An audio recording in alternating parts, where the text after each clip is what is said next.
مساء الخير عليكم. بونسوار. تحياتي الخالصة لجميع الجزائريات والجزائريين لمازالهم على العهد، عهد ثورة التحرير أول نوفمبر 54. Je vais vous lire un article que j'ai écrit il y a relativement longtemps, en décembre 2002. Mais je pense qu'il est toujours d'actualité. Il s'intitule Les adeptes du TINA. Dans le sillage de l'affaire du journaliste Abdelhaï Belierdouh,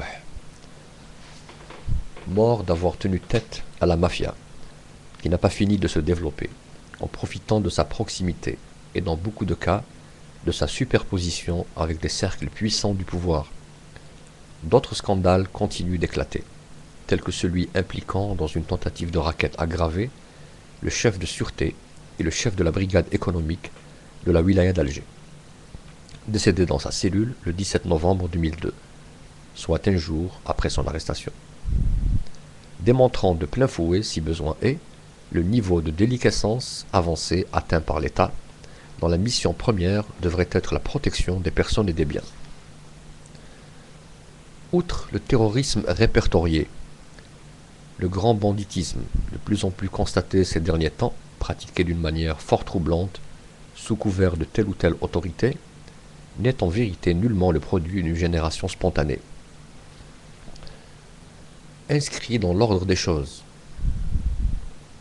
suite à des choix unilatéraux, visiblement non maîtrisés et non assumés, inspirés par trop d'arrogance, ce phénomène tend à s'imposer sous une forme ou une autre et à devenir le lot quotidien des Algériens médusés de s'être laissés prendre au piège infernal d'une démagogie pure et dure et de diversions dramatiquement vécues à grande échelle.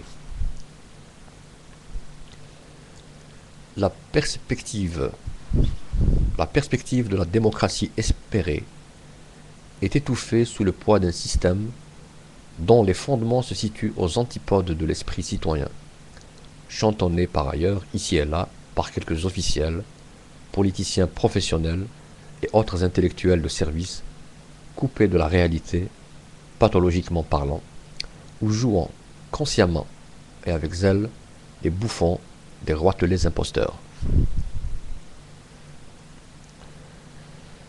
Qui est responsable de cet état de fait?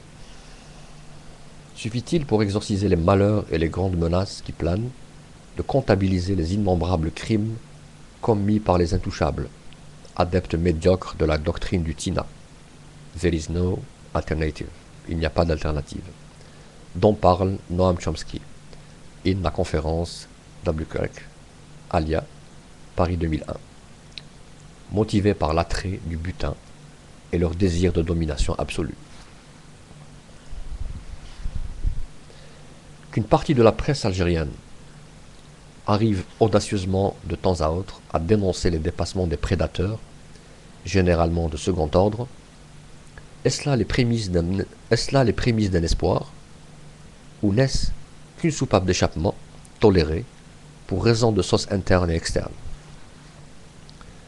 Il est évident que le mal est profond, incrusté jusque dans les recoins des appareils de l'État.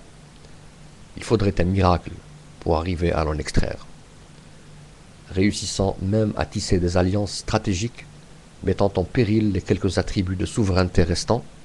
Les prédateurs pèsent tellement lourd à présent et possèdent de telles capacités de nuisance que plus personne ne songe sérieusement à les combattre. Nous en sommes là. Tout est en train de se jouer très rapidement sous nos yeux brisés, et beaucoup d'entre nous font mine de croire aux bienfaits de la sécurité du pire, comme si le sort de millions d'êtres humains devrait fatalement dépendre d'une partie de poker entre truands nés de la cuisse de Jupiter. Concrètement, le scandale de la loge P2, qui il y a quelques décennies a ébranlé l'Italie, n'est à titre d'exemple qu'un fait divers comparé à ce qui est déjà palpable chez nous à vue d'œil. Et cela, faut-il le souligner, n'aurait pu avoir lieu sans l'existence effective de gigantesques toiles de complicité active adossées à une trop grande passivité de la communauté nationale, en général, et des élites en particulier. Pour éviter d'en arriver là, il aurait sans doute fallu, pour commencer, dire non au chef d'office planté en haut des miradors, acceptant les sacrifices inhérents à cette position de principe. La loi de la jungle étant de mise, la nature a horreur des faibles. Que ces derniers se contentent de se lamenter en silence ou à haute voix, cela ne change rien à l'affaire. Ils apprendront à leurs dépens, ainsi que leur progéniture, le dur métier de vivre, tête baissée, asservis jusqu'à la moelle par des maîtres sans foi ni loi. Il existera pourtant toujours une autre voie, conduisant aux contrées majestueuses d'une vie digne, ayant un sens et valant la peine d'être vécue. Cette voie a un nom, elle s'appelle résistance.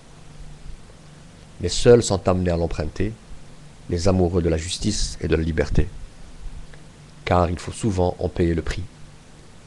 Comme le dit si bien un proverbe de chez nous, Anarraz ou Alankno, ce qui en substance signifie on préfère mourir que de courber les chines. J'espère vous revoir bientôt. Au revoir.